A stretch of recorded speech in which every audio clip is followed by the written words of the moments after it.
Romain Perrault, 28 ans, défenseur latéral gauche du LOSC.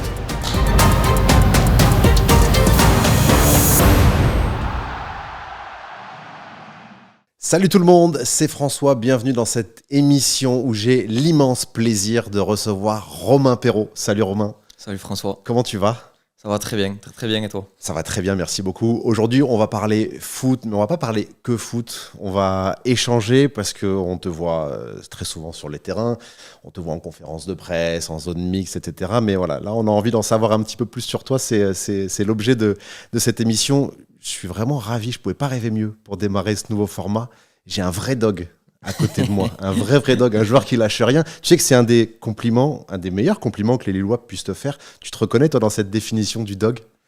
Ouais, c'est vrai que c'est ce genre de compliment qu'on aime recevoir parce que en fait les caractéristiques d'un dog finalement c'est ce qui me plaît. En soi, le combat, ne rien lâcher, être féroce, donc je m'y retrouve un petit peu là-dedans, c'est vrai. Ouais, j'imagine. En tout cas, nous, on a bien compris que tu en étais un et pour conquérir le cœur d'un Lillois, et c'est déjà une grande partie du boulot qui est faite quand c'est comme ça. Je te cache pas que je suis un petit peu intimidé, Romain, parce que tu vois, c'est ma 7e saison en tant que speaker au LOSC, mais à chaque fois que je suis au plus près d'un de mes dogs, j'ai toujours des étoiles dans les yeux. Tu vois, je suis toujours comme un gosse. Ça te fait encore ça, toi, le football en tant que professionnel maintenant ? Toujours. Et je pense que c'est ce qui me manquera le plus le jour où j'arrêterai, j'espère dans le plus de temps possible.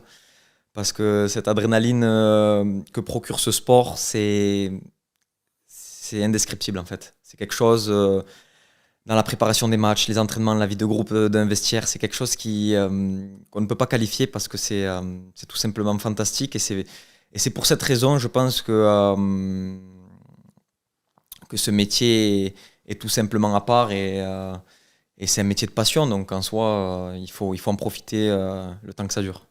On va s'intéresser au Romain Perrault, jeune, très jeune. Moi, perso, j'ai commencé le foot à 4 ans. Je crois que ça doit être la seule chose que j'ai fait de mieux que toi dans le foot. Tu as commencé à 6 ans. Moi, c'est grâce à mon grand frère qui est parti commencer en club. Il avait 2 ans de plus que moi et j'étais jaloux. Il n'y avait pas de section à 4 ans, mais il a fallu quand même m'emmener à l'entraînement. Je tapais des ballons dans un mur, etc. Ton histoire avec le foot, à toi, elle a commencé comment ? Alors moi, mon histoire avec le foot, elle a débuté à l'âge de 6 ans. En fait, j'ai commencé à l'âge de 5 ans tout d'abord je crois que mes parents m'inscrivent tout d'abord au judo. Donc je fais une année de judo et finalement ça me plaît pas plus que ça parce que ça demandait beaucoup de discipline, beaucoup de respect des règles et j'étais assez agité. J'étais un enfant assez hyperactif. Donc j'ai fait 1 an et j'ai pas accroché tant que ça. Ceinture jaune quand même ? Oui, il me semble, ouais. Il me semble que j'ai voilà, c'est ça. Je l'ai eu quand même ma ceinture jaune. Et puis après, un peu par hasard, j'étais au foot. Pourtant, dans ma famille, mon père est un ancien rugbyman, joueur et entraîneur.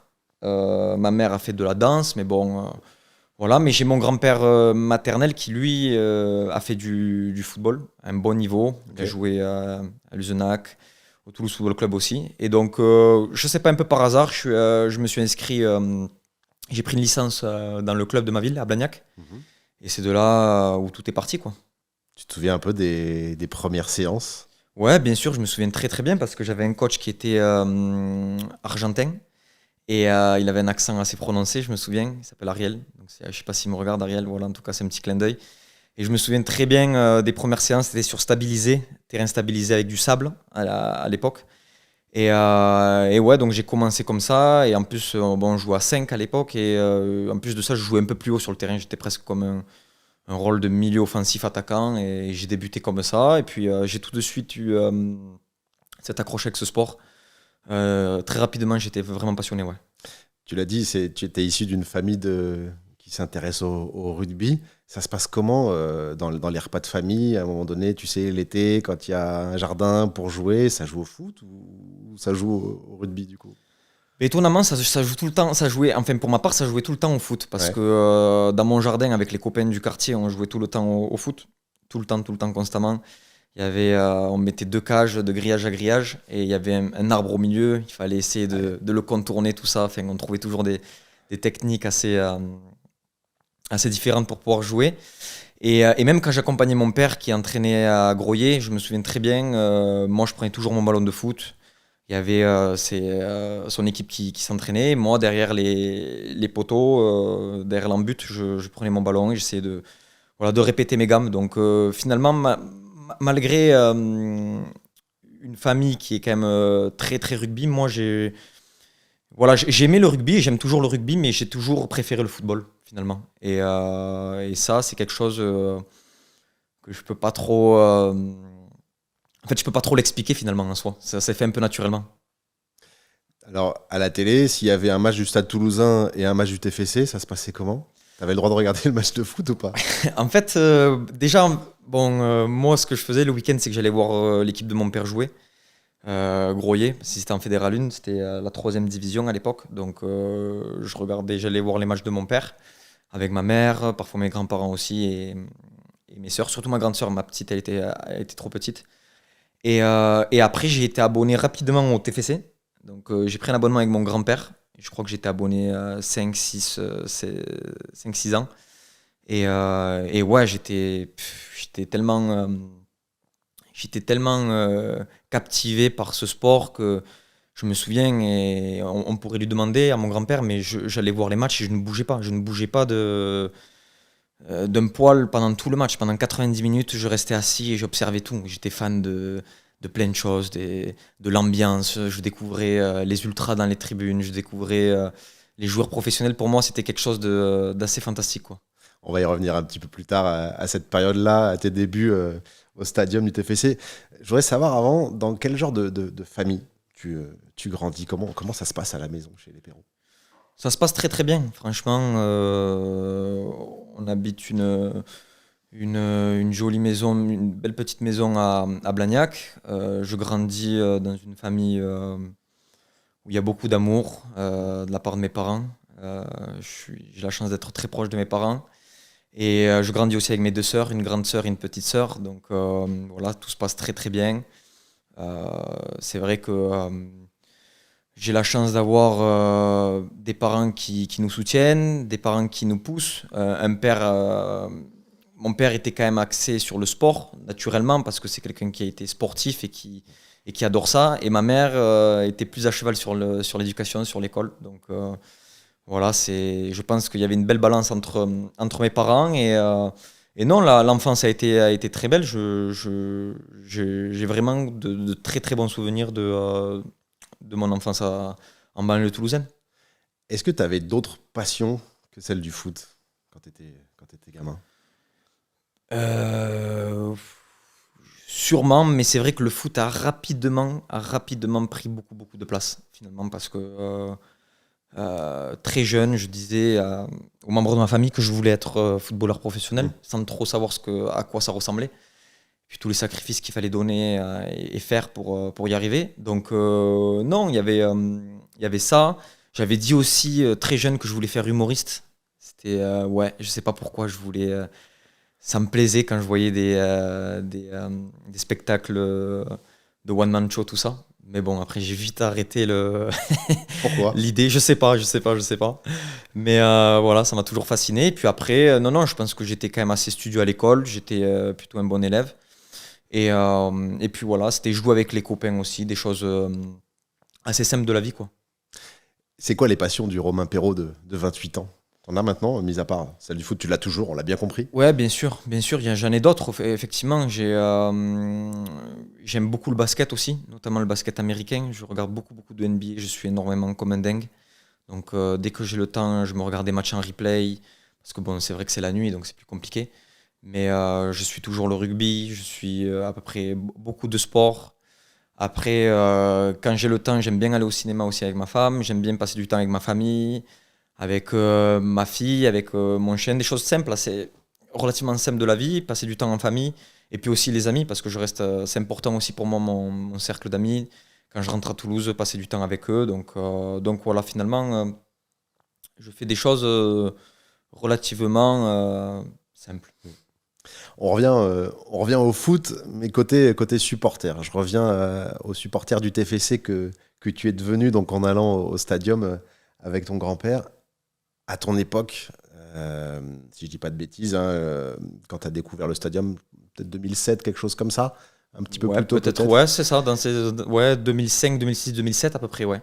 Et après, en tant qu'ado, tu as vécu l'époque des Étienne Didot, André Pierre Gignac, C'est ça. Sissoko et compagnie. C'est ça. T'en retiens quoi de cette époque-là au stade? Moi, surtout, ma plus belle époque, c'est l'époque un petit peu avant, parce qu'après, vu que je pars au Pôle Espoir à Castelmourou, j'arrête l'abonnement au TFC. Donc, je pense que la plus belle année, c'est l'année 2007 ou 2008, quand le TFC finit troisième et qui va faire, et donc ils vont faire le barrage de Ligue des Champions contre Liverpool.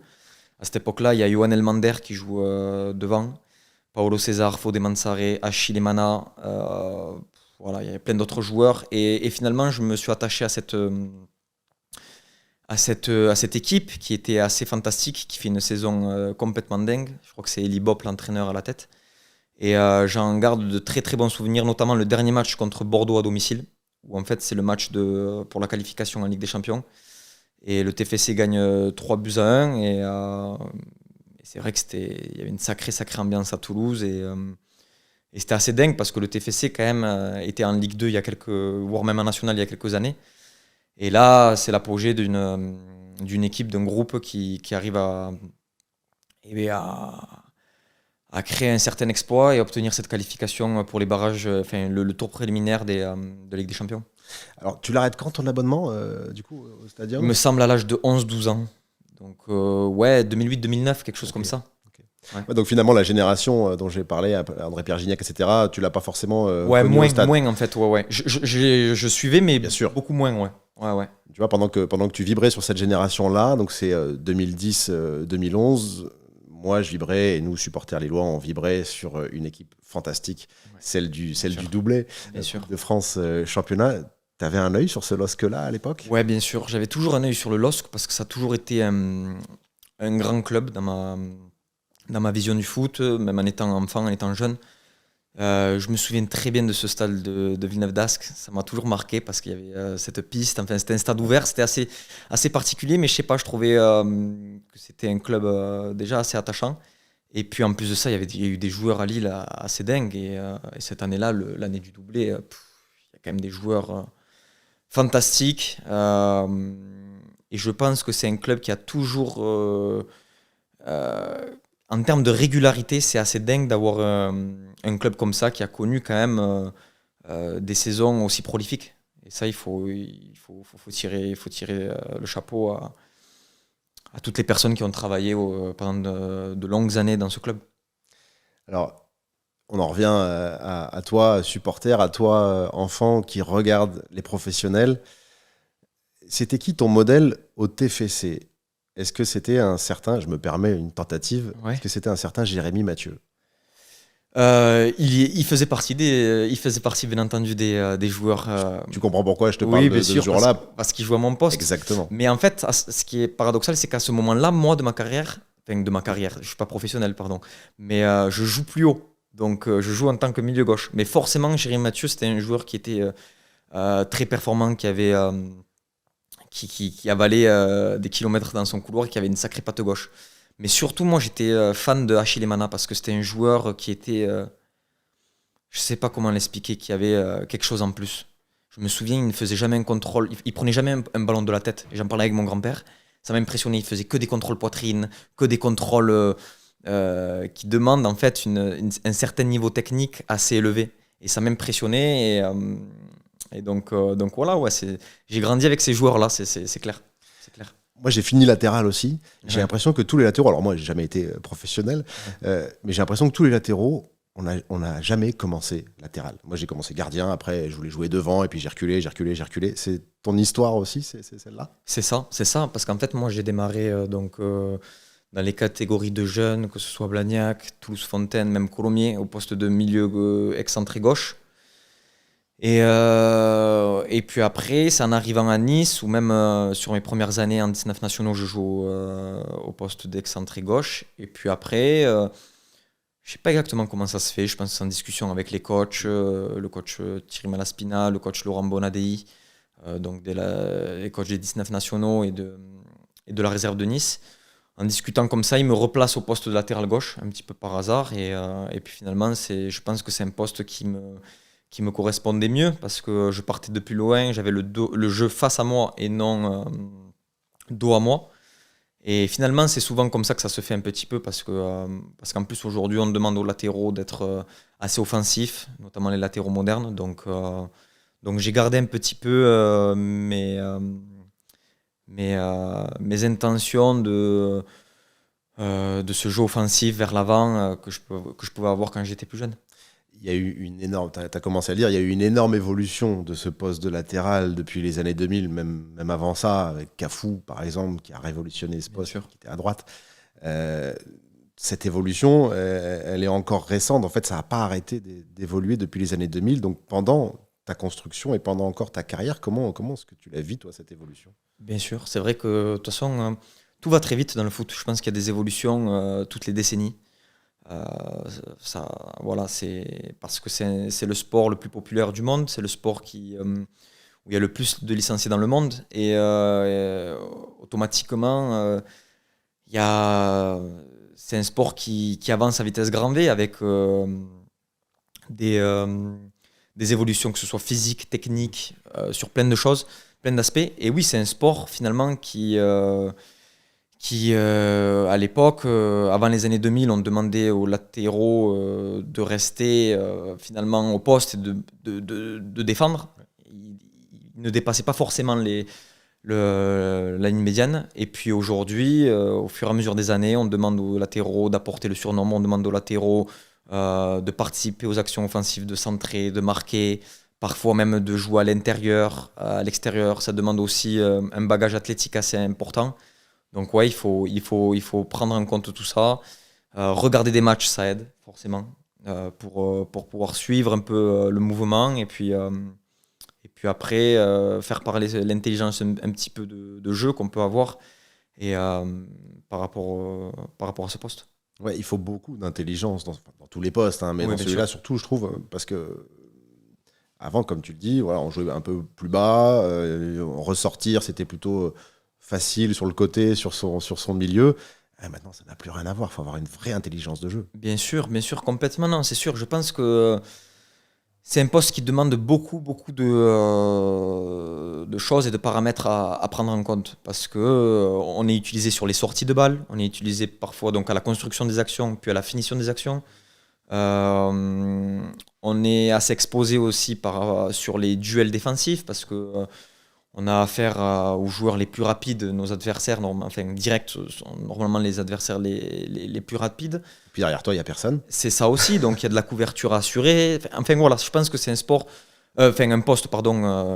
Je pourrais pas me permettre de dire que c'est le poste le plus difficile parce que tous les postes sont durs, mais c'est un poste qui demande beaucoup de concentration, beaucoup de qualité physique et technique. Un latéral, ça court plus qu'un milieu de terrain. Un Romain Perrault, ça court plus qu'un Benjamin André. Je pense pas. Je pense pas. C'est des courses différentes. Peut-être des courses à haute intensité. Sur les courses à haute intensité, oui. Mais sur le kilométrage, non. Je pense que les milieux de terrain peuvent atteindre des 12-13 km par match. Alors que moi, par rapport au stade que j'ai, je fais 11 km 5, parfois 11 km 9 dans les. Voilà. Donc ils sont toujours un peu plus avancés sur ces stats. Les stats, justement, je voulais y venir, les X-goals, les passes progressives, les hitmaps, etc. Ça te parle, toi? Ou moi, perso, c'est pas ma génération et j'y prête pas beaucoup d'attention. Je sais qu'on les utilise énormément. Moi, ça me parle pas. Toi, c'est quelque chose d'important pour toi? Oui et non. C'est une bonne question. Pour moi, en fait, je pense que les stats doivent venir compléter euh, la prestation d'un joueur. Quand on sent qu'on a effectué un bon match, quand on sent qu'on fait de bonnes choses, si après on s'appuie sur les stats et qu'on peut voir qu'on a effectué du coup effectivement des passes vers l'avant, des actions importantes qui ont soit permis de bien défendre, soit permis de bien attaquer, là du coup c'est intéressant. Mais si on s'appuie uniquement sur certaines stats, ça enlève un petit peu la magie du football. Donc il faut pouvoir, attention, il faut pouvoir s'appuyer sur les stats parce que c'est hyper important aujourd'hui, notamment les données physiques, et, mais tout en gardant cette fraîcheur, et puis ce recul dans l'analyse, parce que c'est pas parce qu'on a marqué un but ou fait une passe décisive que notre match est forcément bon. On peut ne pas avoir été impliqué sur un but, mais avoir fait un match tout aussi bon. Oui, parce qu'il y a le jeu avec ballon, mais il y a aussi Exactement. le jeu sans ballon, absolument. Exactement. On va revenir à ta formation. On revient au Romain Perrault jeune, peut-être plutôt ado. Donc, tu l'as dit, Blagnac. Ouais. Il y a ensuite Toulouse-Fontaine, Ouais. US Colomiers. Tu as connu pas mal de clubs, mais de US Colomiers, donc de U14 à U17, Ouais. c'est le club qui te marque le plus dans ta jeunesse? De U13, ah ouais, parce qu'en fait, on a triplé, cette époque-là, on a triplé la catégorie de Benjamin. Ok. Donc il y a eu 3-4, enfin ouais, c'était assez particulier. C'était le moment où justement on basculait avec la dénomination U. Oui. Donc Avant, c'était minime. T'as connu ça, toi? moi non, j'ai pas connu oui, minime. ok. Non, quand même. Moi, j'ai mais connu ça. mais non, je pense que tous les clubs m'ont quand même marqué. C'est vrai que Colomiers m'a beaucoup marqué parce que après Colomiers, j'étais dans un club professionnel. Mm. Mais non, Blagnac, c'est la ville où j'habite, où mes parents habitent. Donc j'ai commencé là. Puis après, il y a eu ce petit passage dans un club de quartier de Toulouse qui s'appelle Toulouse-Fontaine, qui est un très bon club aussi pour les jeunes. Et ce passage aux Fontaines m'a permis également de grandir parce que c'était un club qui était mieux structuré sur les jeunes que Blagnac. Donc déjà, j'ai pu grandir en passant aux Fontaines. Et finalement, j'ai fait qu'une année parce que rapidement, Colomiers m'a fait l'entraîneur Daniel Lacroix à l'époque, des moins de 13 ans, me contacte et me repère. Et Colomiers, c'était le club qui travaillait le mieux, enfin, je pense, sur la formation des jeunes à cette époque-là. Donc, je rejoins Colomiers. Et Colomiers, c'était le club qui était toujours au meilleur niveau en moins de 14 ans, moins de 15 ans, qui avait des 17 ans nationaux. Donc ça s'est fait assez naturellement après. Et puis, ouais, c'est un club qui m'a remarqué. Si c'était pas le TFC, c'était Colomiers. Voilà, à cet exactement. endroit-là. Voilà, c'était ça. Ok. C'était ça. Dans le département de la Haute-Garonne, c'était ça. Après, tu pars à Nice. Tu pars Ouais. à Nice en 2014, Ouais. à 600 km Ouais. chez toi. Tu le vis comment, ce départ-là? C'est assez compliqué. Mais en fait, ce qui est assez dingue, c'est que dans mon histoire, donc je suis à Colomiers en moins de 17 ans nationaux. Et à ce moment-là, notamment donc en moins de 16 ans, pardon, je ne suis même pas titulaire à Colomiers, c'est compliqué. Je joue avec l'équipe U16 qui est en régional. Et là, c'est assez compliqué parce que je sors du pôle espoir. Notamment normalement, quand on sort du pôle espoir, on trouve un club professionnel, la plupart des joueurs. Et moi, je ne trouve pas de club professionnel, donc je reviens à mon lycée à Blagnac, lycée public. Voilà, je reste à Colomiers, je joue pas trop à Colomiers. Tu le vis comme un échec à ce moment-là? Ouais, ça c'est dur parce que c'est difficile. Tu vois le train passer, tu vois certains copains de ta génération aller dans des clubs professionnels, signer des contrats stagiaires ou autres. Donc c'est assez difficile. Mais finalement, je m'accroche, je perds pas espoir. Et puis en moins de 17 ans, en fait, il y a la Fédération de football française qui organise des interdistricts. Donc c'était des tournois avec Haute-Garonne contre Aquitaine. En fait, non, c'était Midi-Pyrénées contre Aquitaine, contre Auvergne, tout ça. Et mon père me dit, écoute, vas-y à fond, tente le tout pour le tout. On ne sait jamais ce qui peut se passer parce qu'il y avait les DTN qui étaient là à l'époque. Et je fais des tournois interdistricts, ça se passe très très bien, franchement super super bien. Et là, je suis appelé pour faire des sélections pré-France, alors que je suis à Colomiers. Ok. Donc je suis assez étonné, Ouais. assez surpris. Je monte à Clairefontaine, je fais des pré-France, ça se passe très bien. Et là, je suis appelé en équipe de France pour faire 2 matchs amicaux contre la Belgique, alors que je suis dans mon club de Colomiers. Je suis En le seul. régional. Tu jouais en régional? Je ou jouais encore en 17 ans nationaux. en 17 nationaux. Ouais, donc du coup, c'était l'année d'après. Ouais. Voilà, pardon. Et je suis le seul joueur en club amateur qui est appelé en équipe de France. Donc c'est assez dingue, je réalise pas. Et sur mes 2 premiers matchs amicaux, je marque. Le premier match amical, je marque contre la Belgique. Le deuxième, je marque. L'entraîneur à cette époque, c'est Laurent Guyot. Il y a qui comme joueur à cette époque-là? Peut-être des joueurs qu'on connaît? Oui, bien sûr. Il y avait Maxime Lopez, il y avait Ousmane Dembélé, il y avait la génération 97, on avait une grosse génération. Puis après, plus tard, il y a eu Marcus Thuram, il y a eu d'autres joueurs, Jérémy Gélin, je pense. Enfin, bon, il y en a plein d'autres. Et donc, je suis appelé pour la suite pour faire le tour pour l'Euro de moins de 17 ans, qui se trouve aux Pays-Bas. Et donc, à partir de là, ça m'ouvre énormément de portes. J'ai beaucoup de clubs en France qui me contactent. Et même, j'ai eu le Paris Saint-Germain, j'ai eu donc Nice, j'ai eu Valenciennes, j'ai eu Guingamp, j'ai eu, je dirais, 8 ou 9 clubs. Donc, Ok. et donc voilà, tout se chamboule un peu pour moi. Et finalement, je fais le choix d'aller à Nice parce que le coach discute avec mon père. C'était le coach Claude Puel à l'époque, qui dit voilà, qu'il y a une vision assez tournée vers les jeunes. Donc je fais le choix d'aller à Nice. Donc voilà, j'ai été assez long parce que je retrace un petit peu la Mais parenthèse. c'était hyper important. Et voilà, et donc pourquoi je fais ce choix-là et j'arrive à Nice. Et à ce moment-là, c'est très dur. Ouais. Le Ouais, la premier mois, séparation. ouais, la séparation, c'est très dur parce que ça petit 100 km de chez moi. Je me souviens, le premier mois, c'est très dur. Mon père vient souvent me voir. Il me voit quand je sais que ça l'a touché parce que quand il me voit rentrer au centre de formation, c'est dur et en même temps, à l'âge de 16-17 ans, on n'est pas forcément prêt pour ça. Ouais, armé, ouais. Donc voilà, c'est ce qui fait que il faut s'armer de patience, il faut avoir un mental solide et voilà, faire des sacrifices pour pouvoir arriver après à de grandes choses derrière. C'est dur sur le plan personnel, sur le plan émotionnel, sur le plan physique et sportif. Ça se passe comment quand tu arrives là-bas, que tu passes de Colomiers à... Même si tu as connu toutes ces étapes-là, que tu viens de nous décrire, équipe de France, etc. Ouais. Tu as des certitudes peut-être aussi parce que tu as beaucoup de clubs pro qui s'intéressent à toi, mais sportivement, ça se passe comment quand tu débarques dans ce club-là? Alors sportivement, quand j'arrive déjà, je reprends avec la réserve, donc c'est une bonne chose. Je suis en 19 ans première année, mais je m'entraîne avec la réserve. Je fais toute la préparation avec la réserve, quelques matchs amicaux, tout ça. Et après les premiers matchs de championnat, je les fais avec les moins de 19 ans. Et ça se passe bien. Je me souviens, le premier match contre l'Olympique Lyonnais, là-bas, je marque, tout ça. Au début, ça se passe bien. Franchement, non, mes années en centre de formation à Nice sont très bien passées. J'ai eu beaucoup de très bons souvenirs, que ce soit avec les joueurs, avec les coachs. Et en fait, je grandis progressivement parce qu'à l'époque, 16-17 ans, on ne signait pas pro. Hein. C'était différent. Il fallait faire ses classes, moins de 19. J'ai fait beaucoup de matchs en CFA aussi. Ça m'a beaucoup appris. Parce que donc la CFA, qui est la nationale 2, pour ceux qui. Bon, les gens normalement sont au courant maintenant. Et c'est une poule assez relevée avec des gros déplacements. Il y avait Martigues, Marignane, Le Pontet, des clubs comme ça. On jouait les réserves de Monaco.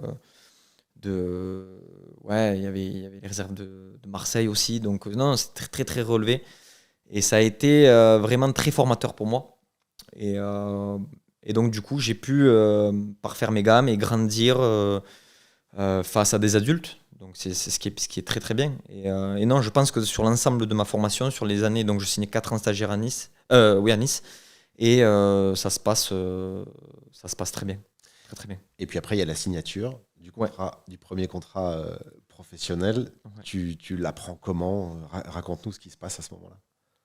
En fait, donc ouais, ça se fait assez tardivement. Ça se fait assez tardivement parce que et pourtant, je pense que ma saison est relativement bonne avec la réserve de Nice. Entre-temps, je suis toujours en équipe de France aussi. J'ai continué à faire U18, U19, U20. Et en fait, à l'époque, le directeur général, c'est Julien Fournier. Il me fait signer pratiquement à la fin de la saison. Et à l'époque, il y avait une certaine date limite pour pouvoir signer pro. Ok. Donc, moi, je signe pro à la fin. Je suis assez étonné parce que quand même, mon année a été plutôt bonne. Et le contrat pro, pour moi, c'était pas une fin en soi. Mais c'était quand même quelque chose de magnifique pour la famille, pour tout le monde. Bien sûr. Mais ça venait en fait ça venait valider toute la formation et tout ce que j'avais fait auparavant avec le club voilà, pour pouvoir après démarrer ma carrière. Et donc je signe ce contrat pro. Et puis après, je pars en vacances. Il me semble que non, je fais le tournoi de Toulon avec l'équipe de France moins de 20 ans. Ouais, un tournoi assez réputé, assez prestigieux. Et je suis même appelé avec les espoirs pour remplacer Benjamin Pavard. Je me demande s'il n'est pas à Lille à ce moment-là. Donc c'est un petit clin d'œil.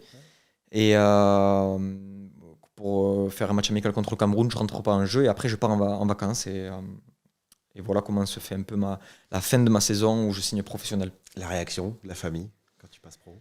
Ouais, c'est quelque chose, c'est quand même un moment assez unique. Je me souviens, on est à Nice, on va fêter ça sur un rooftop avec mes parents.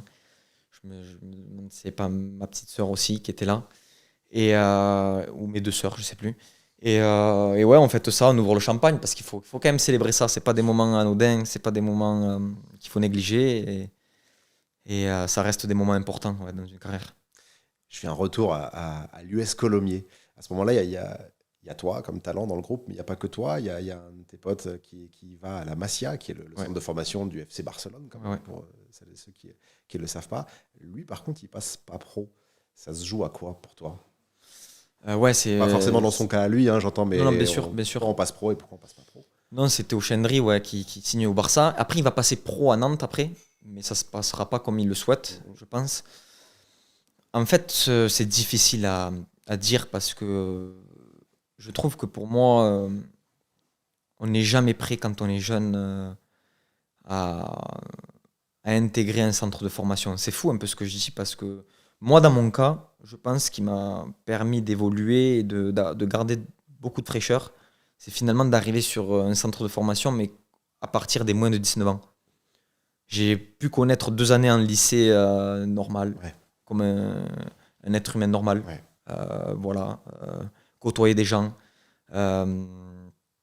avoir une vie un peu d'étudiant et de jeune homme normal, quoi. Et je pense que le centre de formation, c'est quelque chose qui est assez compliqué parce qu'on se coupe un petit peu du monde extérieur, on se coupe un petit peu de beaucoup de choses. Et en plus de ça, c'est assez rude parce qu'il y a de la concurrence. C'est simple, là, sur 60, la stat, ça c'est une stat qui s'est avérée vraie. Sur 60 ou 66 joueurs, il n'y a que 6 joueurs dans le centre de formation qui vont passer professionnel. Donc finalement, c'est très très peu. C'est un chiffre ridicule. Donc il faut une part de chance, bien entendu. Je ne peux pas le nier. Du travail, de la discipline, toutes ces choses-là qui font que parfois on passe pro et parfois aussi on passe pro bien plus tard. On a connu des joueurs qui ont... par exemple, Adil Rami qui est passé par le LOS, qui est passé professionnel bien plus tard. Donc, je pense que ce n'est pas une fin en soi, ce n'est pas un échec, si je peux dire, aux jeunes joueurs qui n'intègrent pas un centre de formation tout de suite, parce que les possibilités, les portes peuvent s'ouvrir après. Toi, avant tout ça, avant de passer pro, tu te gardes des portes de sortie sur le plan scolaire, comment ça se passe? Ouais, bien sûr, bien sûr. Moi, je continue ma scolarité normalement. C'est important. Et puis, je pense que mes parents me poussent à continuer à étudier, notamment ma mère. Je sais que c'est important pour elle. Donc, moi, je fais une seconde générale, je fais une première ES, économie sociale. Et après, j'arrive donc au centre de formation à Nice. Et en fait, pour continuer en terminale ES, il fallait aller au lycée général. Et donc, c'était très compliqué avec le foot, avec les entraînements, tout ça. Donc, j'ai choisi la terminale STMG au centre de formation, comme tous les joueurs. Donc, j'ai fait ma terminale STMG, j'ai eu mon bac STMG. Et puis après, j'étais pas encore professionnel. Donc j'ai voulu continuer, moi même si j'étais en centre de formation, à faire un BTS. J'ai fait un BTS Management des unités commerciales, BTS MUC. Je l'ai aussi. Donc voilà, j'ai un bac +2 aujourd'hui. Et voilà, il faut toujours avoir ça de côté parce qu'on ne sait jamais, comment une carrière est faite. Et puis il faut faire en sorte d'avoir toujours quelque chose à côté pour, au cas où si ça ne se passe pas comme on le souhaite. Si je te dis Lucien Favre, forcément ça te parle, c'est lui qui va te lancer dans le bain professionnel. Ton premier match en pro, c'est en Europa League. Raconte-nous, tu le sais la veille que tu vas jouer? Comment ça se passe? En fait, c'est Laurent Bonadei qui vient me voir dans la semaine, l'entraîneur de la sélection, de l'équipe de France féminine aujourd'hui, qui était mon coach en réserve et qui j'ai de très bons souvenirs, qui vient me voir dans la semaine. Il me dit: écoute Romain, tu vas jouer jeudi en Europa League contre Krasnodar. Pourquoi lui le sait? Parce que en fait, je sais plus si on est éliminé ou qualifié. d'or et d'office. Donc en fait, c'était le dernier match de qualification de poule. Donc le coach Favre avait prévu de faire monter quelques jeunes et de donner la chance à certains jeunes qui s'entraînaient bien ou certains jeunes à ce moment-là qui s'entraînaient avec le groupe pro. Donc ouais, forcément, c'est un moment à part. C'est un moment à part pour un match professionnel. C'est assez dingue. En plus, je commence sur une compétition européenne. C'est sûr que j'avais la boule au ventre. J'avais la boule au ventre avant le match parce qu'on se dit comment ça va se passer. C'est qu'un match de foot, mais quand même, quand on est passionné, quand on a fait tant d'années de football pour vivre ce moment-là, il y a une certaine pression et finalement ça se passe très bien parce qu'on gagne le match, il me semble. Et puis voilà, donc c'est un très bon moment, c'est mon premier match en professionnel. À ce moment-là, vous êtes premier du championnat, d'ailleurs. L'équipe de Nice est première de Ligue 1. Dans ce groupe-là, il y a Bodmer et il y a Mario Balotelli aussi. Comment t'évolues, toi, jeune comme ça, dans ce groupe? Est-ce que tu as des gens qui te prennent un peu sous ton aile? Sous leur aile? Moi, j'ai des bons souvenirs de Mathieu Bodmer, bien entendu. C'était un joueur qui est actuellement directeur sportif au Havre. C'est un joueur qui m'impressionnait parce qu'il avait une qualité technique au-dessus de la moyenne. Dans les conservations, dans les petits jeux, tout ça, c'était assez dingue. Et puis, c'était quelqu'un qui était relativement facile avec tous les joueurs. Après, moi, pour ma part, je ne sais pas si c'est par mon éducation ou quoi, mais j'étais quelqu'un de très travailleur, discipliné, assez... pas timide, je vais dire, mais assez... dans mon coin, je faisais mon petit bonhomme de chemin. J'essayais de travailler pour avoir une opportunité et de tout donner aux entraînements pour pouvoir avoir un jour la possibilité d'engranger des minutes en professionnel. Donc c'est pas facile pour moi à ce moment-là à Nice parce que je suis une professionnelle, mais je suis pas mal bougé entre l'équipe réserve, l'équipe première. Un coup je m'entraîne, un coup je m'entraîne pas. Okay. Donc c'est pas facile, franchement. Mais c'est sûr qu'il y a, quand on a des joueurs dans l'effectif comme Bodmer, il y avait Balotelli, un joueur avec un talent énorme. Il y en avait d'autres, bien entendu. Paul Baïs, qui était aussi, que je peux citer, qui était quelqu'un de très bien. Il y avait Christophe Jallet. Je me demande si c'était pas l'année d'après. Mais enfin, voilà, il y avait des joueurs vraiment intelligents et qui poussent les jeunes et qui aident les jeunes. Donc c'est important et ça fait partie de la construction et de la formation d'un jeune joueur. Malgré ça, après ce match-là, tu joues plus pendant à peu près un an, si je dis pas de bêtises, et tu as déclaré, j'ai retrouvé cette citation où tu dis « Je sentais qu'il y avait très peu de confiance envers moi ». C'est dur d'avoir envoyé le message comme ça, peut-être d'avoir reçu le message, de faire jouer titulaire, Coupe d'Europe, etc. Et puis derrière, de ressentir ça. Ouais, c'est très compliqué parce qu'en plus, il y a eu beaucoup d'injustices en fait. Du moment où moi, je l'ai perçu comme ça au moment où je signe professionnel à Nice. Parce que, comme je l'ai dit, mes années de formation sont très belles. Magnifiques. J'arrive, c'était la fin du stade Duré, je voyais des Darius Vitanic à l'entraînement. J'avais des étoiles dans les yeux. Et puis quand je passe professionnel, je comprends pas en fait. Parce que justement, le moment où je passe professionnel, où je fais le tournoi de Toulon et où je suis appelé en équipe de France Espoir, je ne reprends même pas avec l'équipe professionnelle à la reprise. Okay. Donc je pense que je devais être le seul joueur espoir de toute catégorie confondue à avoir fait ça. Ouais. Je reprends, puis après il m'appelle, non Romain, finalement on a besoin de toi. Je fais 2 semaines, je repars en réserve. Et c'était que comme ça, j'étais professionnel, j'avais pas ma place dans le vestiaire des pros, j'avais pas de numéro. Voilà, j'ai trouvé que c'était un peu limite le traitement. C'était même malsain. Donc ça a été compliqué pour moi à vivre à ce moment-là. Et donc en fait, le message que je reçois, et je pense que c'était le cas, c'est que bon, t'es professionnel, mais on n'a pas forcément... on voit pas l'avenir forcément avec toi, donc on te fait pas forcément confiance. Et c'était à moi à un moment donné d'aller chercher ma carrière, tout simplement. Et pour ça, tu décides de partir et de reculer quelque part pour mieux rebondir. Tu pars au Paris FC en Ligue 2. Ouais, ça se fait à la fin du mercato. J'ai eu une discussion avec le coach Patrick Vieira qui me dit qu'il compte pas sur moi, qu'il vaut mieux que je me fasse prêter. Ça a le mérite d'être honnête au moins. Ouais. Et donc j'arrive 20 août, 21 août, 22 août. Bon, tout ça, je parle un petit peu avec Laurent Bonadei, toujours le coach de la réserve.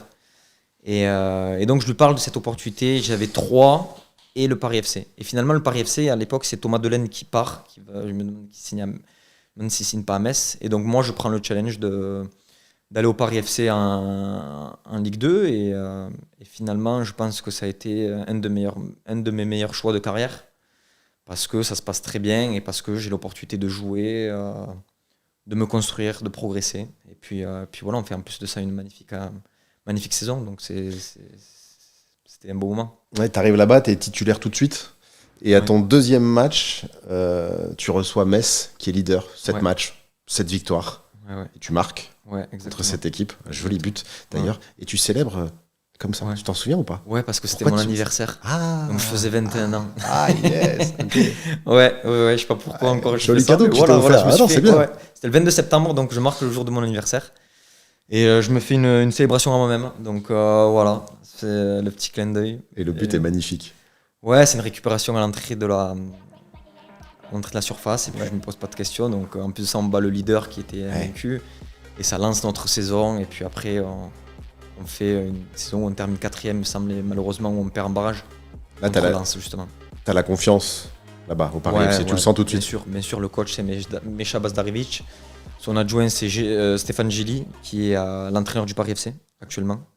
Je m'entends très bien avec tout le staff, avec le président Pierre Ferracci qui est encore là, les joueurs. Et on me fait tout de suite confiance et ça se passe très bien. Ouais. Là-bas, tu portes le numéro 18. Ouais. Après, ce sera le 15 dans quasiment tous tes autres clubs. Ouais. Pourquoi le 15 ? D'abord, c'est le numéro 18 parce que l'été avant de signer au Paris FC, je m'entraîne avec un de mes meilleurs amis qui est préparateur physique. Et on s'entraîne dans un petit village à côté de Toulouse qui s'appelle Frouzens. Et on s'entraîne dans le vestiaire, enfin on se change dans le vestiaire numéro 18. Okay. Je sais pas pourquoi j'ai gardé ce numéro. Donc quand je signe au Paris FC, je prends le 18. Quand je vais à Brest, j'ai toujours le 18 aussi. Oui, c'est vrai. Voilà. Et puis en fait, quand j'arrive en Angleterre à Southampton, le numéro 18 est tout simplement pris. Et je prends le numéro 15. Et le numéro 15, c'est la date de naissance de ma mère, qui est née le 15 mai 1967. Donc c'est un petit clin d'œil et je garde ce numéro pour elle. J'aime bien, il y a toujours quelque chose derrière les choix des numéros des joueurs. T'es superstitieux, Romain? Il y a des choses que tu répètes avant chaque match? Oui. J'ai une routine sur laquelle je m'appuie tout le temps avant chaque match. Donc pour moi c'est important et si le moindre détail n'est pas fait, ça peut me faire réfléchir. Donc, te faire réfléchir, c'est-à-dire? Je me dis, si j'ai pas fait ça comme d'habitude, est-ce que ça peut me bouleverser pour mon match, pour mon échauffement? Ah ouais, à ce point-là? Ouais, c'est vrai. Ouais. Je suis assez superstitieux, donc il y a des choses auxquelles je fais très attention.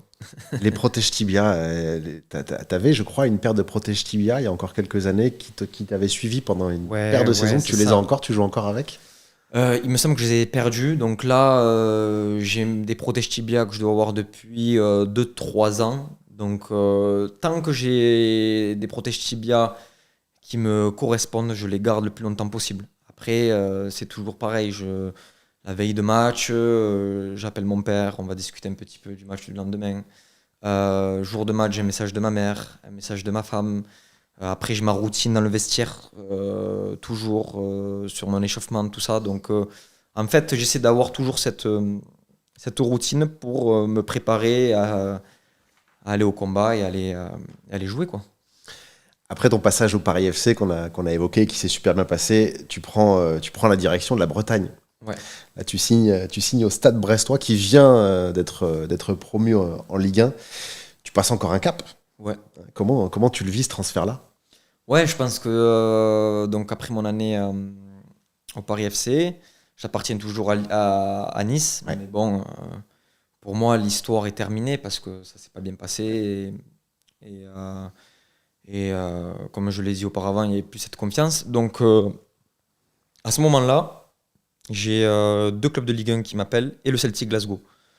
Donc, Celtic Glasgow, ouais. Et ça a failli se faire au Celtic Glasgow. Mais finalement, pour une indemnité qui n'a pas été atteinte, Je vais pas là-bas. Et parmi les 2 clubs de Ligue 1, j'ai donc Dijon et Brest. Les deux, je me demande si les 2 clubs ne sont pas promus. Brest, c'est sûr, mais Dijon, peut-être pas. Et donc j'ai le directeur sportif au téléphone, Grégory Lorenzi, qui est toujours là-bas, avec qui ça se passe très bien. J'ai aussi le coach Olivier Dalloglio qui me parle. Et donc je fais ce choix-là, donc, parce que pour moi, c'était la suite logique pour ma carrière. Et j'arrive au Stade Brestois. En Bretagne, au Finistère. Finistère, pardon. Et tout va bien, tu es titulaire là aussi. Par contre, ta première saison, elle est interrompue par le Covid. Par le Covid. Comment tu vis ça? Et puis, qu'est-ce que tu fais après? Comment on continue la vie, l'entraînement, tout ça? Je sais pas. Ouais, en fait, la première saison se passe quand même plutôt bien, même si parfois je joue pas tout le temps, parce que c'est aussi l'apprentissage pour moi de la Ligue 1. C'est assez. C'est pas tout le temps facile de pouvoir changer de niveau comme ça. Tu vois une grosse différence entre la Ligue 2 et la Ligue 1 à ce moment-là? Ouais, quand même, ouais. Ouais, quand même. Je sens que ça va plus vite. Je sens que les joueurs, quand même, sont plus techniques. Tactiquement, c'est mieux en place. Donc, il faut aussi faire. Et puis, la saison se passe quand même relativement bien. On est sauvé donc à l'arrêt de cette coupure avec le Covid. Et puis là, c'est vrai que c'est assez. Je pense que c'est assez particulier pour tout le monde parce que finalement, il y a 3 mois d'arrêt, il me semble, pour après reprendre avec la préparation. Donc là, au début, je rentre chez moi en famille à Toulouse. Et donc voilà, je continue à m'entraîner, je continue à passer du temps avec ma famille. Mais d'un côté, c'était bien parce que j'ai pu vivre des moments que je ne vivais plus avec l'éloignement, tout ça. Donc c'était quelque chose de bien aussi. Et puis voilà, il fallait. Je pense que cette coupure, ça a été assez particulier pour tout le monde, quoi. Même encore aujourd'hui, j'ai du mal à l'expliquer parce que c'était un moment assez suspendu. Je pense qu'on n'avait pas vu ça. Presque irréel, en fait, quand tu y repenses maintenant. Pourtant, c'était il n'y a pas si longtemps. C'est ça. À part les guerres mondiales, on n'a jamais vu le monde s'arrêter comme ça. Donc voilà, il fallait s'adapter et s'y faire. C'est ça. Après, ça repart dans les mêmes conditions. Pour toi, à Brest, ça marche bien et tu commences même à marquer et à passer pour ta 2e saison à Brest. Ouais, c'est vrai que la 2e saison, c'est un peu la saison de la confirmation pour moi, où je me sens mieux dans l'équipe, dans le collectif. Et donc, j'enchaîne les matchs, j'enchaîne les bonnes performances. Ça se passe très bien. On fait une belle saison, je peux avoir des stats. Voilà, on a parlé, voilà, ça vient compléter un peu mes prestations. Et donc, du coup, on passe une très, très belle saison. Et puis, même si c'est dur parce qu'on joue le maintien. Quand on joue le maintien, c'est toujours dur jusqu'à la fin. On se sauve à la dernière journée contre le Paris Saint-Germain grâce à la victoire de Montpellier à ce moment-là à Nantes. Et donc, c'est un beau moment parce que je sais que sur les derniers mois, je vais quitter Brest pour aller en Angleterre et d'avoir laissé le club, d'avoir fait partie des joueurs qui ont pérennisé le club en Ligue 1, c'était une petite fierté pour moi. On va y revenir après à cette période-là. Avant ça, tu parles de cette victoire qui vous sauve. Il y a une autre victoire aussi, je pense, qui vous sauve pas mal parce que vous étiez notre bête noire quand même cette saison-là. C'est vrai. Cette saison-là, vous perdez, quand on va chez vous, vous perdez les 4 derniers matchs, 4 matchs sur les 5 derniers. Nous, on est 2e de Ligue 1, on est la seule équipe encore invaincue. On vient d'aller taper Milan à San Siro 3-0. Et là, vous faites un match de dingue. Tu centres pour Pierre Gabriel qui met la tête, qui ouvre le score. Derrière, tu nous mets une reprise de volée de folie. On perd 3-2. Match retour aussi. On est invaincu. On fait match nul, il me semble. Non, 3-2. 3-2, Burak Yilmaz met un doublé. On perd 3-2 chez vous. Ah non, on gagne chez nous. Et 0-0 chez nous après. Voilà. Et 0, on ne vous bat pas. On vous bat pas cette saison-là. C'est ça. Vous prenez 4 points contre nous. C'est complètement dingue. Alors qu'on prend 4 points contre le LOSC qui va finir champion. Donc c'est assez fou. Et en fait, quand je suis arrivé au LOSC, c'est dingue parce qu'il y avait le livre des 80 ans et je bouquinais et je lisais justement les rapports du match. Et effectivement, on prend 4 points sur 6 possibles contre le LOSC. Donc c'était assez dingue, quoi. Qu'est-ce que tu en penses de ce LOSC-là pour l'avoir affronté, pour l'avoir maîtrisé même? Mais quelle image il dégage pour toi cette saison-là? C'est super solide. C'est un 4-4-2 très très bien en place, très dur à jouer, ça va vite en transition, il y a des joueurs d'expérience, il y a de jeunes joueurs, franchement une top équipe. Et une équipe qui aura roulé quand même sur le championnat, après je ne veux pas dire de bêtises, mais qui aura été d'une régularité sans nom. Et je pense que le titre de champion de France est totalement mérité. Après, la seule chose, j'en ai pas parlé avec Benji, mais je pense, c'est dommage que le seul petit bémol, c'est que il n'y avait pas encore cet engouement. Je me souviens, avec les supporters, il y avait encore des jauges, il me semble. On l'a Donc fini à huis clos. La voilà, saison. voilà, On exactement. finit à Donc huis clos. c'est un peu dommage, mais ça n'enlève rien au titre qui est fantastique. Il était sûr. fantastique et on a fait une fête incroyable après dans l'île puisque ça commençait à aller un petit peu mieux. Il y avait des dizaines de milliers de personnes sur l'île, c'était vraiment la folie. Je reviens à ton passage brestois, c'est dur de faire sa place, mais c'est aussi dur de partir. Je te rattrape là où tu t'es arrêté tout à l'heure. C'est dur de partir, de quitter ce groupe-là. Il paraît que tu as même fait une vidéo un petit peu spéciale qui était adressée au groupe. Tu peux nous parler de ça? Bien sûr. C'est vrai que, en fait, l'équipe reprenait dans pas longtemps la pré-saison, pardon. Ouais. Et moi, je sais que ça commence à se faire. Voilà, on commence à trouver un accord avec Southampton. Et à ce moment-là, en fait, je suis attaché à ce club parce que ce club m'a énormément donné, Brest. C'est un club qui m'a fait confiance. J'ai passé 2 très belles années. Il y avait un très bon groupe, on avait une belle ambiance. Et à ce moment-là, j'envoie une vidéo au WhatsApp sur le groupe des copains et je leur dis bon, les gars, j'ai passé 2 années merveilleuses, mais malheureusement, c'est le moment pour moi de partir. Et je pense que pour tout le monde s'y retrouvait en fait. Et c'est pour ça que je suis parti en très bon terme parce qu'il y avait une belle offre. Je pense que c'était compliqué de ne pas la refuser pour Brest. Et puis pour moi, c'est un des rêves de gosse de pouvoir jouer en Première Ligue. Et voilà, quand on a la chance de pouvoir évoluer en Première Ligue, il faut saisir l'occasion. Alors, on s'entend bien depuis tout à l'heure, mais c'est peut-être là où ça va décrocher. Non, la Première Ligue, c'est un vrai truc. Il n'y a pas de souci. Tout le monde dit que c'est le meilleur championnat du monde. Ouais. Ok. Personnellement, je m'éclate autant, voire plus, en regardant un bon match de Ligue 1 qu'un match de milieu de tableau de Première Ligue. Ouais. Tu seras peut-être pas d'accord avec moi. Qu'est-ce que ça te fait, toi, en tout cas, de découvrir ce championnat, et quel est ton avis sur ce championnat? Pour rebondir sur ce que tu dis, moi j'aime beaucoup la Ligue 1 parce qu'en plus, comme je te disais, j'ai été abonné longtemps au TFC, donc j'adore la Ligue 1. Mais, et je peux comprendre que parfois il peut y avoir plus de spectacles sur les matchs de Ligue 1 que sur certains matchs de Première Ligue. Mais maintenant, moi qui ai connu quand même la Première Ligue, c'est le niveau, c'est à part en termes d'intensité, en termes de qualité de joueurs, en termes de ferveur dans les stades, de tout. C'est quelque chose, c'est... Pour le top 6, peut-être. Tu observes ça aussi pour le coup, Southampton ne fait pas partie du Big Five, du top 6. Dans la façon dont les Anglais vivent le foot, c'est inexplicable. Pour moi, on ne peut pas atteindre cette passion pour le foot. Et pourtant, il y a de très belles ambiances en France et il n'y a rien à dire, c'est magnifique. Mais ils vivent le match sur chaque duel, sur chaque instant. Tu vas tacler, la foule va se lever, c'est quand même assez dingue. Alors certes, parfois, ça peut être un peu plus calme sur certains matchs, sur certaines ambiances. Et ça je le conçois et je le comprends totalement.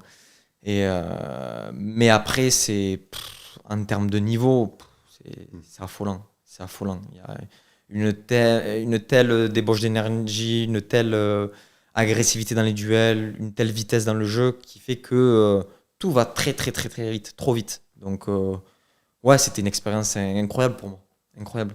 Tu parlais de ferveur dans les stades. Moi, j'ai eu la chance de faire que 2 matchs dans les stades anglais. C'était 2 fois Chelsea-Lille et 2 fois, c'est nous qui avons mis l'ambiance. J'ai pas été impressionné du tout par l'ambiance en Angleterre.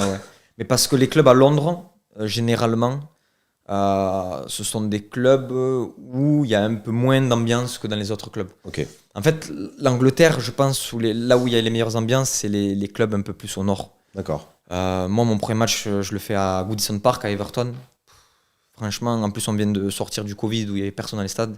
Ah oui. Les 15 premières minutes, mon corps est là, mais ma tête n'est pas là. D'accord. Parce que c'est complètement dingue. Ça va à 10 000.